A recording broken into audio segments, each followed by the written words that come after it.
By the grace of God, we're finding ourselves, my friends, in the midst of the fifth plague when the angel came out and trumpeted, and a star fell onto the earth, and the well of the abyss was open. And from the well of the abyss came up smoke, and from the smoke came out locusts with that idiomorphic form.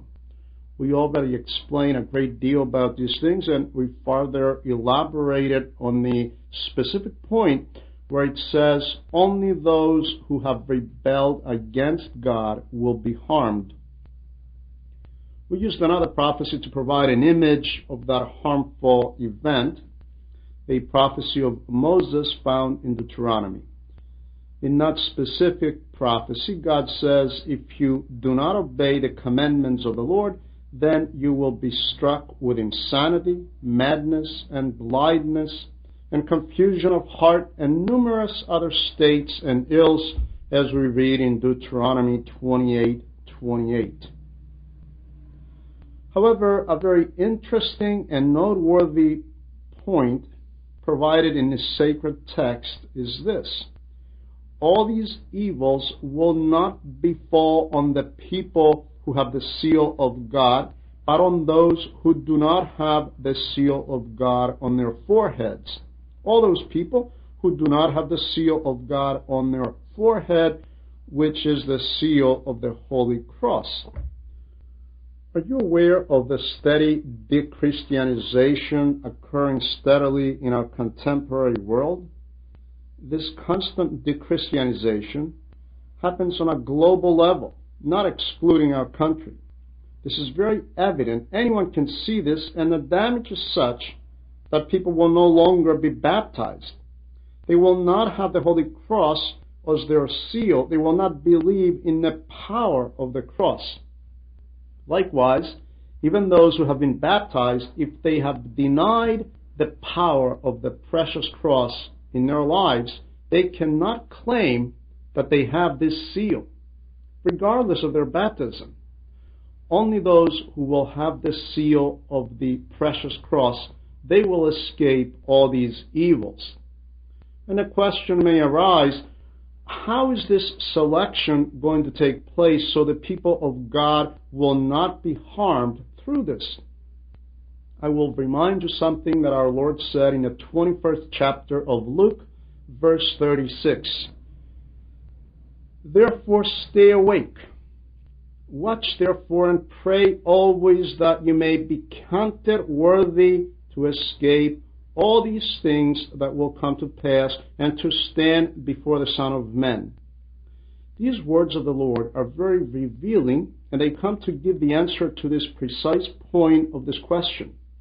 He says, stay vigilant, be watchful, meaning you must have the measure of faith inside of you, the expectation of the Son of God from heaven, being always watchful, prayerful, supplicating that you may be counted worthy to escape all these things that will come to pass. So we can escape all these future evils. So we can escape from the plagues recorded in the book of the Revelation. The word of the Lord is very overt about this, that you may be found worthy to escape from all these things that will take place in the form of a plague, and to stand in front of the Son of Man, so when he comes back at the end, to stand in front of him with all this fulfillment of your holy expectation and your hope. So this is the answer. Now, how would this come to pass? Only God knows. Much like the resurrection of the dead, how would this exactly come about? Only God knows. Exactly how will a body that became dust and burned to ashes disappear? How will it reconnect and be restructured, reassembled? This only God knows. His goodness, His omniscience, and His omnipotence will bring these things to fruition. But let's pay attention to this catalog of ills, those that are mentioned in the book of Deuteronomy. And if you pay close attention, you probably remember that most of these plagues were primarily of a psychological dimension. It is a state that usually strikes people who do not have true and alive faith. Today we ask, why do we have such a sharp increase of psychological illnesses? My friends, tons upon tons of so-called relaxing pills are consumed, tons of drugs, because people live in a state of anxiety, a state of stress, a state of a dysfunctioning nervous system. The soul is in a constant state of explosion and confusion. And someone may ask, why? What causes all this? It seems to be the type of thing that God threatens people with in Deuteronomy. And quite frankly, a believer, a true believer, cannot possibly have a psychological illness. I remember a while back a young man, one of the young people who surround us, who are children of God, who want to live and develop a spiritual life, and at some point he suffered a nervous breakdown of some sort, and he ended up in a neurological clinic. This goes back many, many years. So he entered a well-known neurological clinic in Larissa. I went to visit him, and I did this a number of times. And I specifically remember him telling me that the doctor told him something very, very profound. And this is to the credit of the doctor.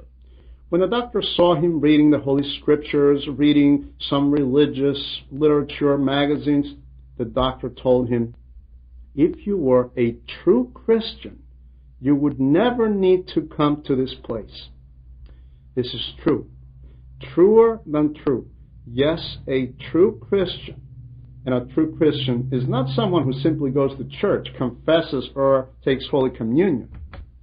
No, my friends, this is not necessarily the true Christian, but the one who grasps the spirit of the gospel and lives accordingly in absolute freedom and in absolute gratitude and love. He's the true Christian, the one who does not have a divided or split personality between God and the world, between the spirit and matter.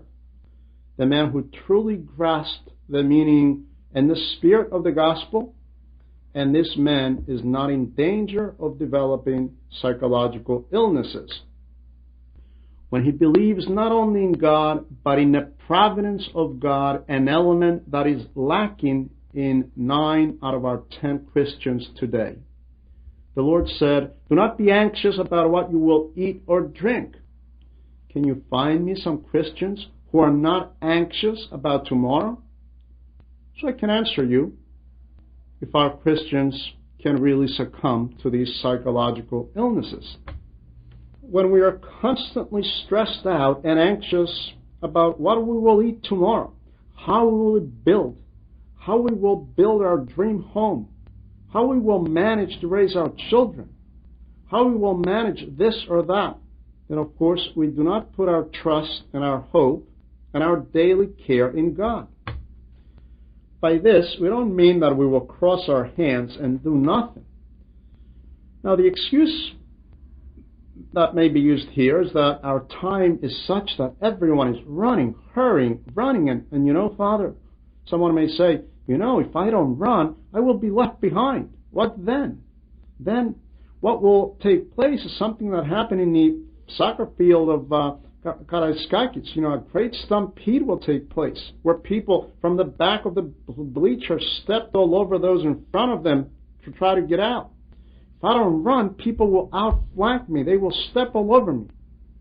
Not quite, my friends, not exactly. My answer would be that we have a very bad impression of the gospel. We are not very knowledgeable in the area of the gospel. When we accumulate and hoard so many unnecessary and harmful things, when we think that we must have everything and we try to possess things to better our life, then it is easy to understand, it is inevitable that we will be faced with some neuropsychological problem, at least something minor. Even if we begin to lose sleep, which, by the way, that's the beginning of the psychological illnesses, to begin to lose our sleep, to twist and turn for hours without sleeping. All these, of course, get a hold of people who do not have a true spiritual foundation. I must also tell you that it is specifically mentioned that the faithful who lived during the destruction of Jerusalem, and they lived in the city, they left because they remember the prophetic words of the Lord. When you see the city surrounded by armies, flee, take off. Do not stay inside the city. Who remember this admonition of the Lord? Only the faithful. What does this mean? They were the only ones saved. So we could say that Christ has a secret code, a secret password for every season, and the faithful can sense it when they are in the church. And through the church, they will be saved. What is this secret code? Christ only knows. He knows it. We don't know it.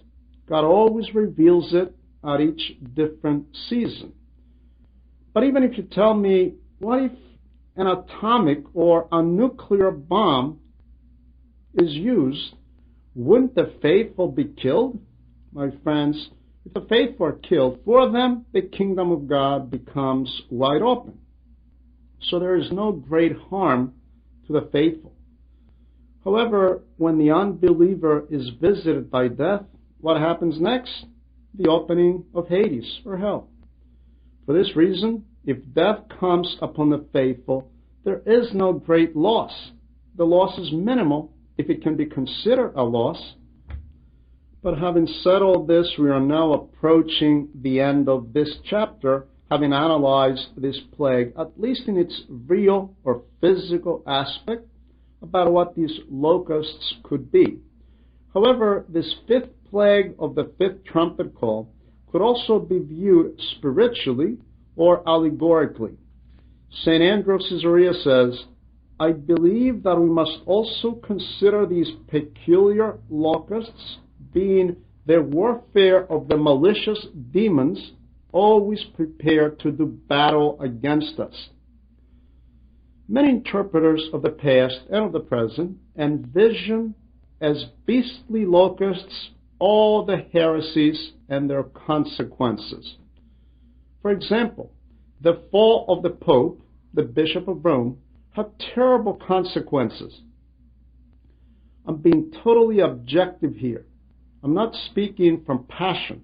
There's nothing personal here, believe me. You will see it in a minute in a brief historical overview. It is common knowledge that the West began to misuse the Christian gospel. These misuses and abuses finally led to the Protestant Reformation. This is a well-known fact even by children of the elementary school level.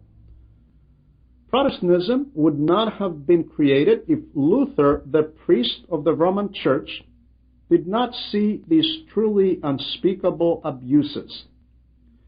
However, Protestantism was created, it exists, with many millions of believers without being a church. Protestantism is not a church, but a collection of religious communities, simply because the church consists of the sacrament of holy priesthood. The mystery of the priesthood validates, authenticates the church, and it is validated from the church. More clearly, the priesthood, the presence of the priesthood, authenticates all mysteries, including the mystery of divine Eucharist and holy baptism, which consist the church. But priesthood itself is received inside the church, inside the mystery of Holy Eucharist, during the mystery of divine liturgy. Thus, the mystery of priesthood is received and validated inside the mystery of the divine liturgy, so the priesthood consists the church and it is validated by the church. These two are indispensably connected, and since Protestantism dispensed the mystery of holy orders, let's not waste our time thinking them as churches. But do you perceive the seriousness of this dilemma? This is something that could make the head of the sincere Orthodox Christian spin, to think, how could all these people reach salvation? What will happen to them? And all this from the fall of the Pope. It is also known that the Roman Church adulterated the spirit of the gospel, and from crucifixional, cross-bearing, changed it to secular or social-political. So Rome transmuted the church into a social-political organism. This is not difficult to understand when we speak about the Church of Rome and the Vatican, because the Vatican is an official nation, and the Bishop of Rome happens to be simultaneously the president, or in previous centuries, the king of the country of the Vatican. So the Bishop of Rome holds ecclesial and political authority. Needless to say, this Western Christian adulteration had severe consequences. It gave birth to Renaissance. It is common knowledge that Renaissance was created from a spirit of rebellion against the Roman Church, because people saw this church as a swamp, and its decomposition was natural, since this church had essentially died. A certain spirit, a new wave, was now alive in Europe, seeking to liberate people from the church and to return to civilization, politics, and to classical humanism. This is the basis of the spirit of the Renaissance. They reached the point of wishing to mimic the classical architecture of ancient Greece. So Renaissance, which means rebirth and certainly not creation, they did not create anything new. They simply copied the existing arts of ancient Greece. Consequently, and progressively and steadily, Western Christianity was taking steps towards the world and towards secularism, creating Christians of this age and not of the age to come. Christians who view the church as a means of good communication, helpful in their sense of community, to develop a strong community, to enjoy their material goods, and this created various adverse reactions among the different classes of people. This unrest in the area of philosophy, social ways, and reforms led very quickly to atheism.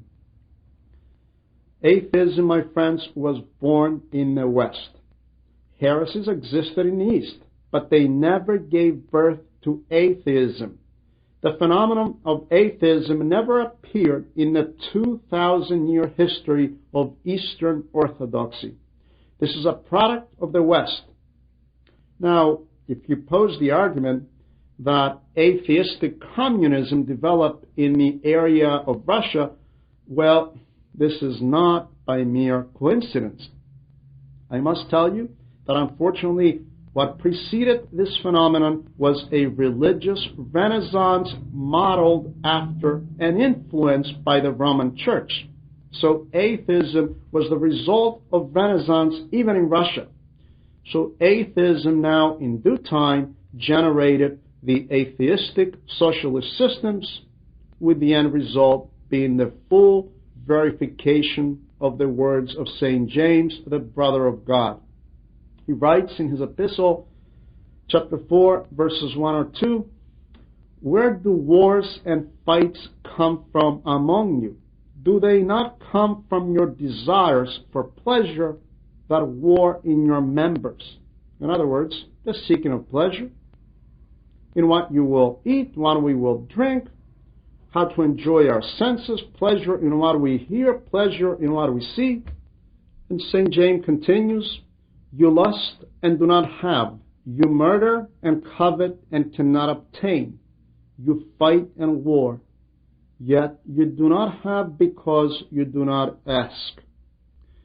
This is a very quick overview because our time here does not allow us to do an analytical study of these historical events, but our objective is to offer some pertinent points to justify this fifth plague from a spiritual viewpoint. Europe at some point begins to discover Africa, the Far East, and America. And what does it do? It colonizes. It becomes colonial. And millions of people sigh and grumble under the yoke of colonist Europe. And now I ask, when the missionaries of the Western world, of Europe, when they would go to spread the gospel of Christianity in India, in China, the Far East, would they be accepted? And would their acceptance be the same had they not brought along these infections? Because behind this missionary Christian activity was exactly this agenda of real estate possession and colonization.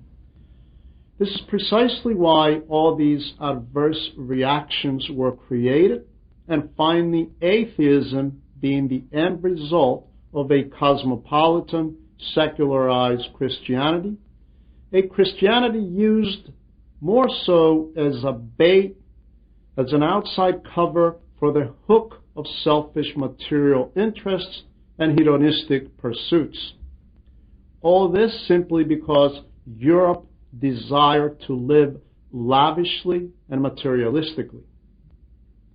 Europe did not have a Christian mindset to simply wish to bring the message of the gospel, to Christianize Africa and America and the Far East, to become genuine missionaries like the Byzantines without having ulterior motives and desires of possession. This is very characteristic, and as Greeks we can boast about this. And even to this day, everywhere we go to witness and preach Christ, we do not have a colonist mentality, but we wish to preach Christ with all our heart to those who do not know him.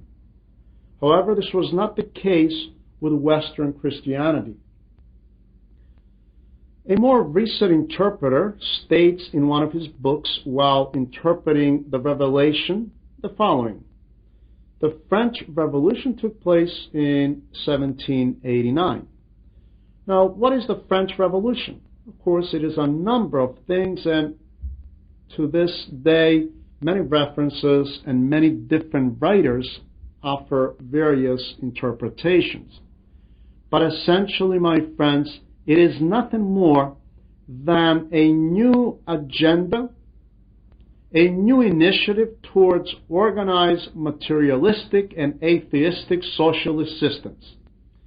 If it wished to declare liberty or equality, this sort of liberty and equality outside and in the absence of God. This is common knowledge to all. The result being that today's world is being governed by this set of values and initiatives. Not to mention that this fact is proclaimed very openly by various methods today, that we are governed by the standards of the French Revolution. The consequences of this agenda brought about exactly what we face today. The dead end of anarchy, rebellion, and ethical deterioration, and the escalation of crime. The Western world, Western Christianity, has reached this dead end because it started out on the wrong foot. This is precisely why the Pope is characterized as Antichristos. Now you may understand why all this evil started from the Roman Church, because she did not maintain the truth of the gospel. As you can see, there is no passion here. The motive is not to take away from the Latin Church or the Pope. We are simply quoting well-known historical facts. History itself answers the questions to these things. So this entire state of events led humanity to today's reality, the way we know life to be today. We as Greeks have openly accepted the influence of the West, and this for quite some time now. So, as we mentioned, this state led humanity to the feelings of insecurity, to psychological diseases, and to all the byproducts that we call Western civilization or Western lifestyle. What do you think is the reality of the Western lifestyle? This feeling of insecurity, the psychosomatic illnesses, the threat of an all-out nuclear war, all the things that torment the men of the West. And this becomes quite obvious when the mystics of the East now come to offer a helping hand. The gurus of Buddhism, the Dalai Lamas of Eastern meditation, and they exclaim, "You pitiful Europeans, learn to relax. You got to relax. You have fears? Sit down in the morning, meditate for an hour or two, loosen up, untie your energies." And why this need for relaxation? Because the man of the West finds himself in this vicious cycle of mental anguish, a lifestyle full of stress, psychosomatic illnesses, the feeling of imbalance, insecurity, and the constant fear of the nuclear war. And we live with all these evils. So all of the above, my friends, torment today's men. And we could say that this entire description of the scenario of this fifth trumpet call essentially presents a rather good picture of the contemporary reality, where people are being tormented from the very things that they were in such a hurry to invent. Please allow me to present a third point of view, even though we don't have a third point here, but actually a mere expansion of the second point of view. This star that fell upon the earth, as the Holy Text says, this star is the devil. And consequently, the devil wishes to propagate the demonic element inside nature. With this demonic element, he inspired the first created human beings when he suggested to them that the evil idea, when he told them that they can reach theosis, or deification, without God. They can exist independently of God and without God. They really do not need God. They don't need God as their purpose. So he actually infected our progenitors with this demonic element, and this very subtly. Do you know that this demonic element is constantly and continually whispered to people by the devil even to this day? However, we must be aware that evil is not ontological, meaning that evil does not exist as an entity. It is not existential. The devil is not ontologically evil. He is not an evil creation. The devil was created a good angel, and he became evil. So evil does not exist out there somewhere.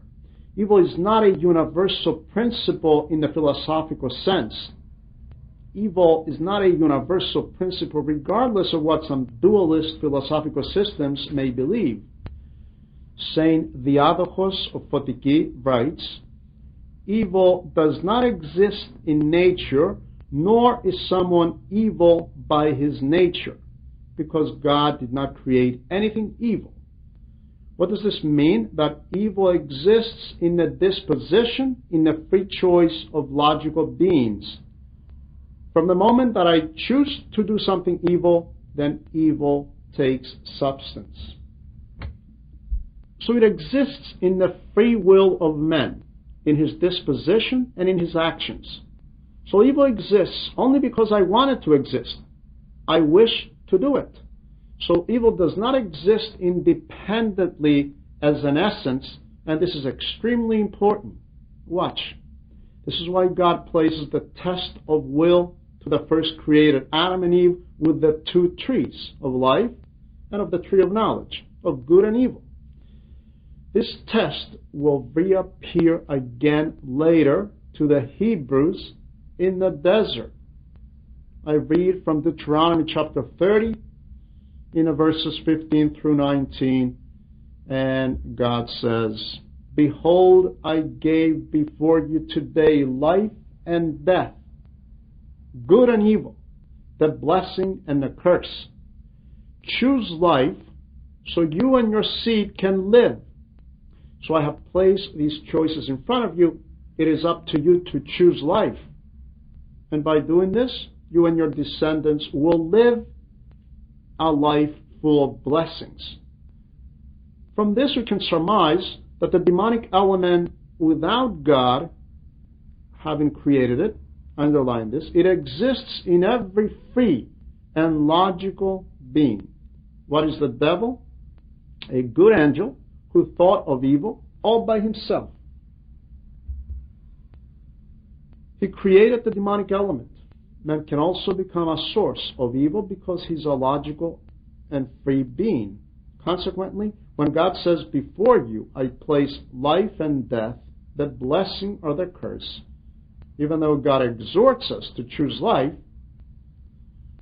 you can create evil inside of you and you can become a source of the demonic element if you so choose. What does the devil do? Precisely this. He pushes men to choose evil if man finally consents. But man himself becomes or is a creator of the demonic element.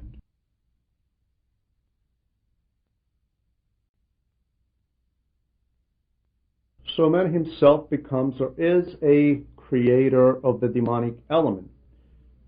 We really must try to understand this.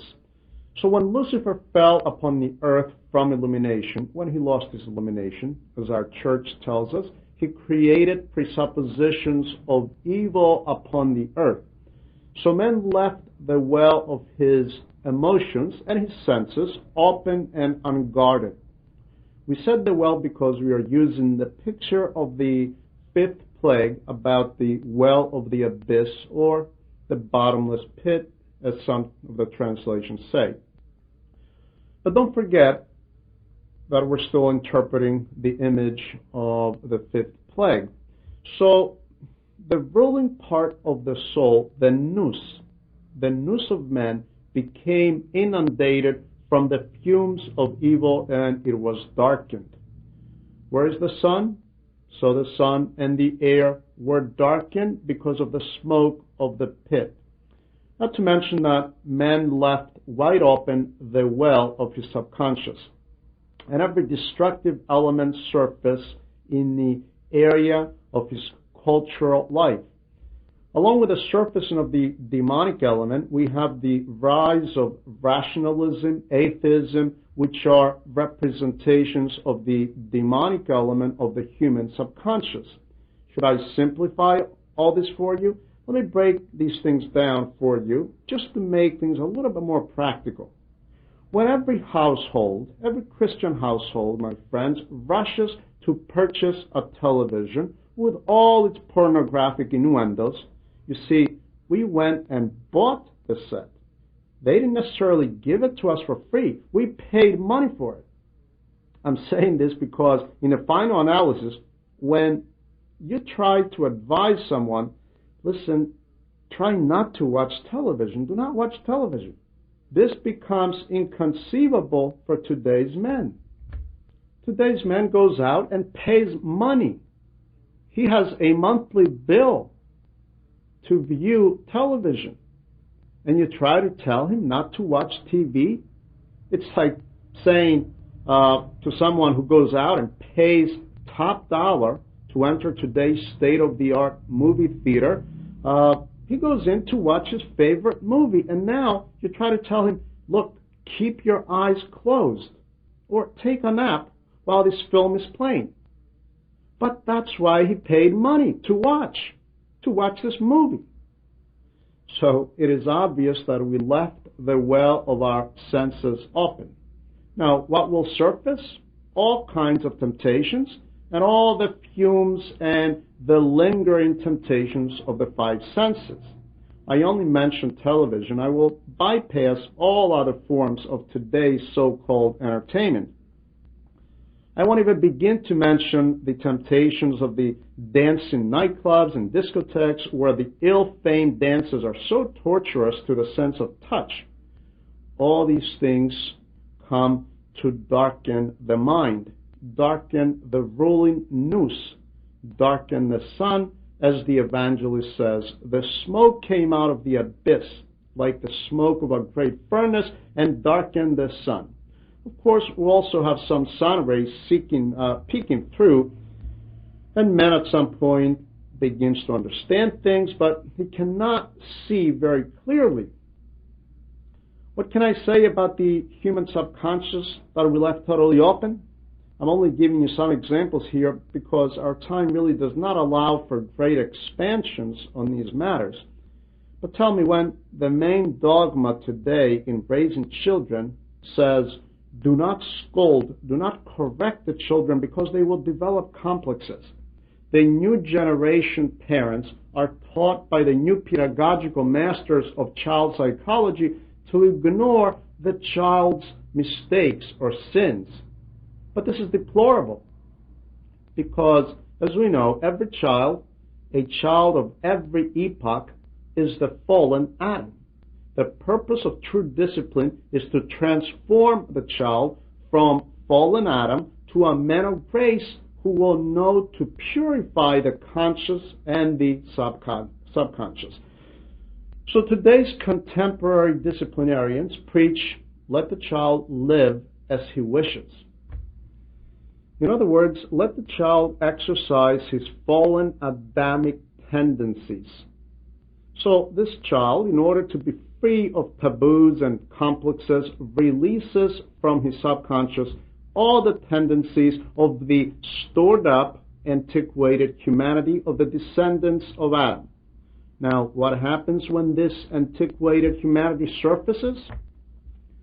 Nothing else other than criminal behavior, perversions, all the perversions prevalent in today's society, which were menacing humanity for centuries. All these now resurface from the open well of the abyss, and they come to torment.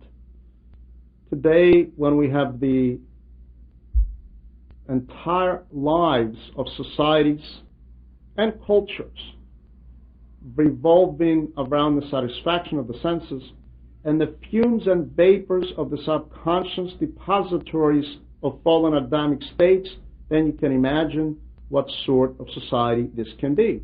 Do you follow? Are you beginning to understand, my friends?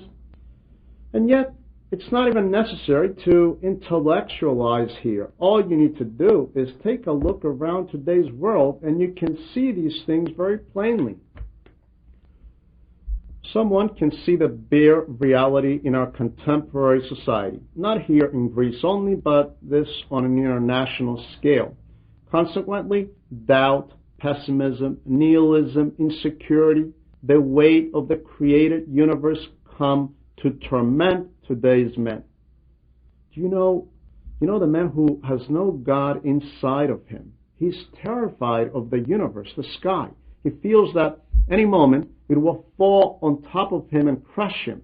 It is a feeling that most of us here may not understand, but many people feel this. Not to mention the very fear of an unfriendly and polemic universe. Man is afraid of earthquakes, hurricanes, thunderstorms. He's afraid of all these elements which have really lost their balance and rhythm these last decades. All these things give the impression of a dangerous and unfriendly universe to today's troubled men. All these things come to torment in the manner of locusts, as the plague says, to torment the man who lost his purpose of existence, the man who lost his God. So we have these locusts of fury tormenting today's men so terribly. I will bring up another small example, the presence of narcotics. What is the basis of drug abuse? It is the attempt of today's men to counterbalance depression or sadness. The same holds true for cigarette smoking, which is a narcotic, by the way, and tobacco is a drug, but of course it's very light, but it serves as a bridge or as the pathway to other forms of drug abuse. A young man who never tried cigarettes, not even once, will very seldom fall victim to drug abuse. It is not impossible, but quite unusual to become familiar with other types of narcotics. The men who would not wish to create hedonistic crutches and counterbalances for the bitterness of this life, this man will have the ability to hold on. However, most people today have left their senses free to enjoy every hedonistic element available to them. So as you can understand, man bows down very easily to every source of pleasure and temptation made available to him. A prime example, today we have the very heavy use of illicit narcotics, drug trafficking. Young people especially will try to use and experience drugs. At the same time, while tasting and experiencing some pleasure, they also self-destruct. Today's man, whether in theory or in action, moves towards self-nihilism. It's so tragic, so very tragic, my friends. Humanity has reached an impasse, a dead end. I don't know exactly how to express this impasse that great masses of today's humanity suffer from. Today, humanity has reached a pitiful state, and this is precisely the plague that torments people with all these things that they chose to make part of their lives. But I must continue a little farther. We also meet this demonic element in civilization. It is not by mere coincidence that cultural civilization was originally developed by the generation of Cain. Cain went away from paradise that his parents had left, and there he began to build a city. Of course, not a city by today's standards, as we understand a city to be today, but a residential community, a residential dwelling. This you may wish to look up in Genesis chapter 4, in the verses 17 through 24. And this especially with the aid of an Orthodox commentary. 4 of his descendants, 4 of his children, begin to create civilization. According to Hebraic tradition, one of his daughters invented the spinning trade using wool to make threads and clothing.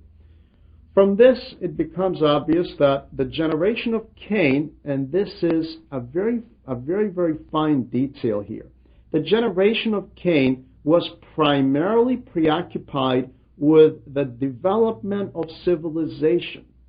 This is not by mere coincidence, as I said earlier. Cain received a curse from God, and he needed to develop something to lighten the burden of the curse that was chasing him, and he managed this in his preoccupation of inventing some kind of civilization, because civilization comes to introduce some comforting and consolation in man's life. On the contrary, the generation of Seth, who was born to serve as a replacement for Abel, who was killed by Cain, this generation of Seth stayed primarily preoccupied in the worship of God, but also in the simplicity of life.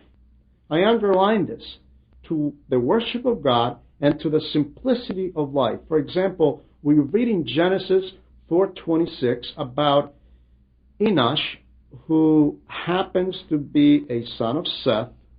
And as for Seth, to him a son was born, and he trusted, he put his hope to call the name of the Lord, according to the Septuagint. He trusted in the Lord. So Enosh, and in the Septuagint he's called Enos, E-N-O-S. So Enos trusted and hoped in the name of the Lord and God. Something that we don't see in the generation of Cain. Thus, my friends, 2 different waves were created. And let's listen to them. The first wave is that of Cain, being far away from God, which hastens to create civilization at an accelerated rate to introduce some comfort to the harshness of life, but also to find an antidote for the daily bitterness and emptiness of the soul as well. The soul that lacks inner peace and tranquility because it lives far away from God. Surely, technical civilization has the ability to serve men up to a certain point, to facilitate man's life, no doubt. However, when this technical civilization surpasses certain boundaries, then it turns into stress, delusion, and it becomes a curse. The use of the earth and its elements in their simple form, in their simple state, presents no danger whatsoever to man's psychosomatic health and no danger to his environment. Take the scenario of our farmer a few generations back. Our farmers took simple wheat and they worked the earth. The earth gave them less wheat, but without chemical fertilization. Certainly they received less from the earth, but without chemicals and other means. And these means come to destroy the earth, as we see this happening today. The watermelons were small. The peaches, the blessed peaches. We will never taste real peaches again. They were small, but fragrant. The peaches were full of fragrance. They were all smaller, but free of chemicals. The tomatoes were small. However, the demands of the people were not excessive. People ate frugally and simply, exactly what St. Paul teaches in 1 Corinthians chapter 7, verse 31. Those who use this world as not misusing it. There was no misuse in consumption or misuse of the earth. Consequently, man and his environment were maintaining a certain health, a certain balance. However, another season has emerged, earmarked by the fifth plague. Man now desires to satisfy all his senses. Man lives to enjoy. And now the demonic element has entered his life, his culture, his civilization, and now he begins to push and overforce nature to extract from it whatever more he can. And he'll now use chemistry, he'll use nuclear energy, he uses all these elements which destroy not only his life, but his environment. How beautifully the psalmist captures this in one of his psalms. My friends, if you really want to know, all these truths are deposited in the Holy Scriptures. He says in the 16th Psalm, their belly was filled from your hidden things. What are the hidden things of God? We search the depths of the ocean, the depths of the earth to extract, I don't know what, to create, to eat, not to meet our needs, but to fulfill our desires. And they were satisfied with children? Not quite. The Greek word Ion, and the Vatican Code catches this as well, means meat of pork. They were filled with pork.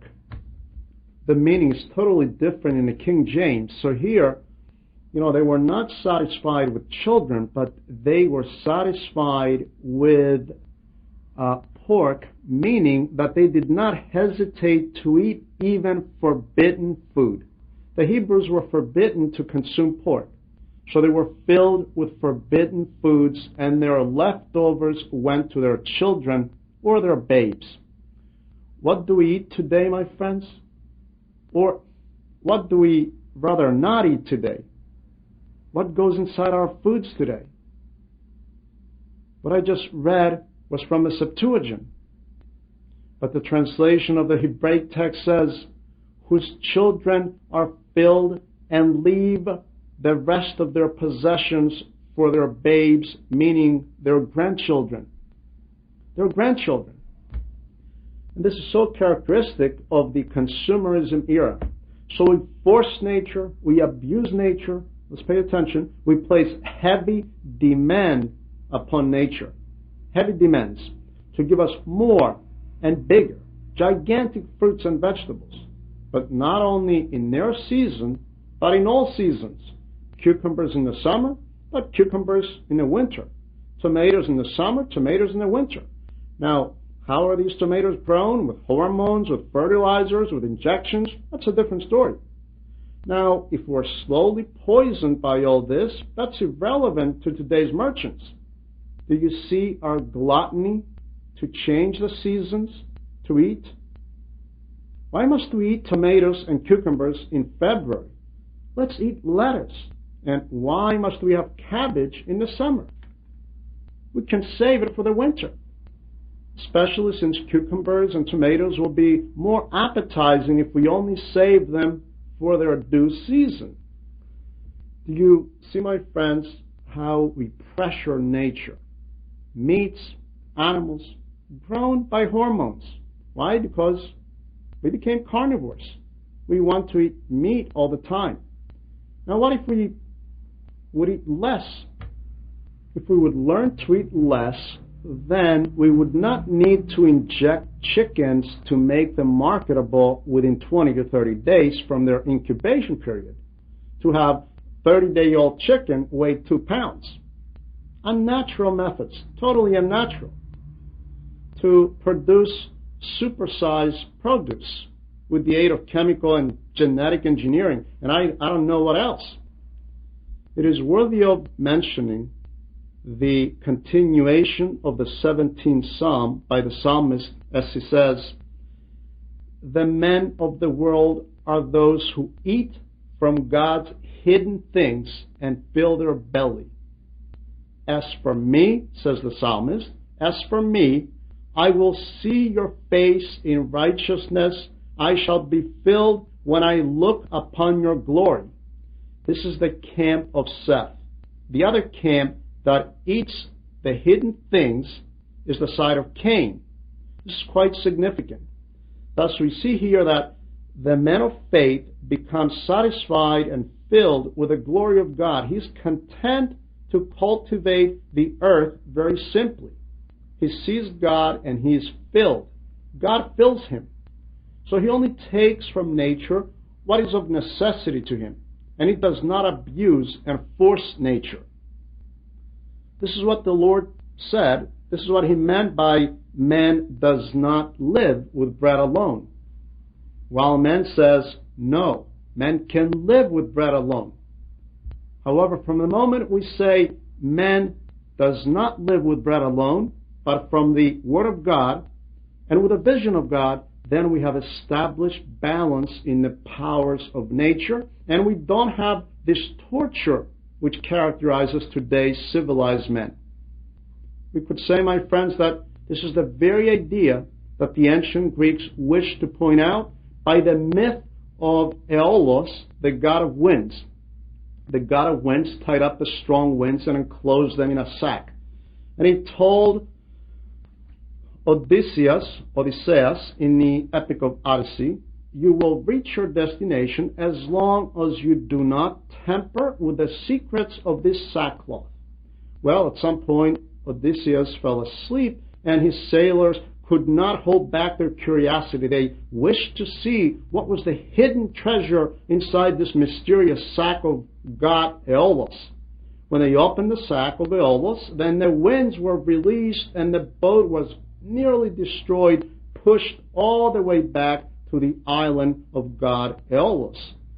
He was not amused by their actions because he specifically told them not to open this bag until they reached Ithaca, their home.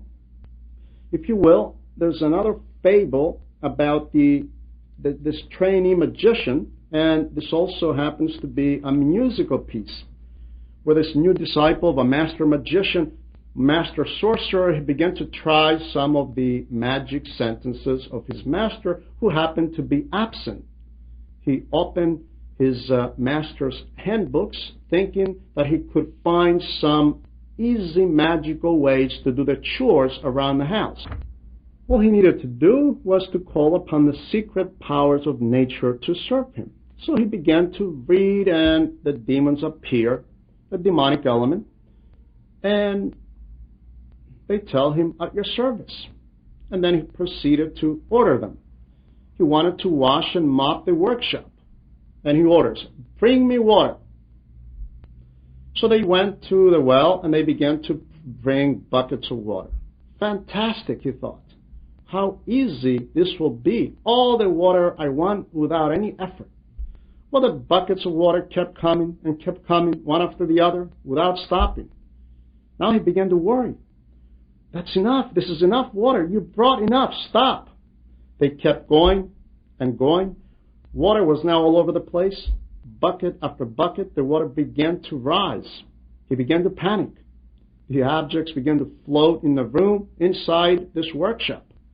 His master suddenly gets home and asks him, "What are you doing? What is the meaning of all this?" He knew the secret, and he was able to place these powers of nature, the demonic element, back in its place. My friends, man invented the demonic element inside nature. He released it, but now he cannot control it. Now he desperately calls out to control this demonic element, but he's not able to. Try to control, if you will, atomic energy, all the nuclear warheads that threaten humanity. There's anguish about these matters because we lost control of these powers of nature. They are out of our hands. So we could say that civilization comes to release the powers of nature with the intent, as our scientists claim, with the intent to be used for a good purpose. However, even in peaceful times, radiation, chemical and industrial pollution, all these things are very damaging to man and his environment, my friends.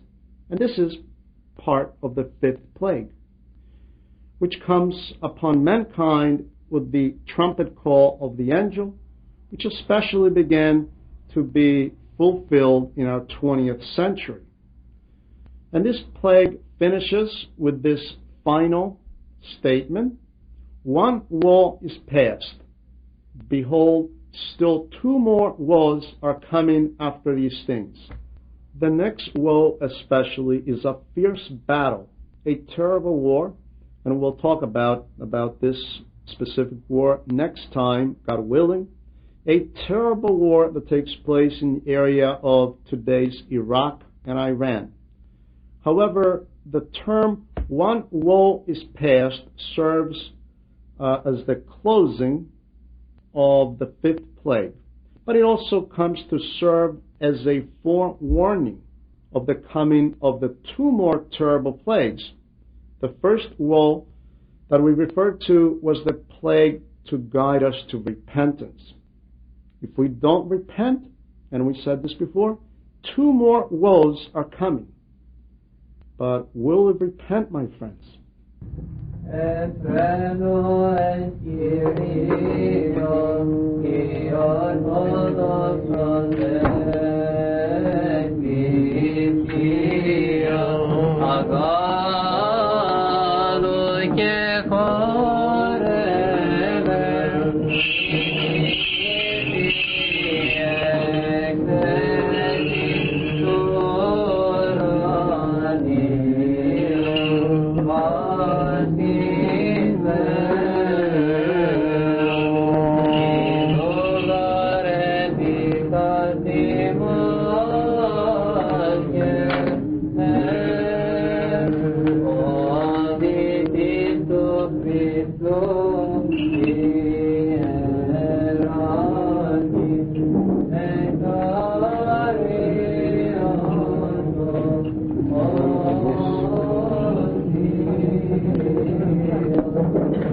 Μακάρι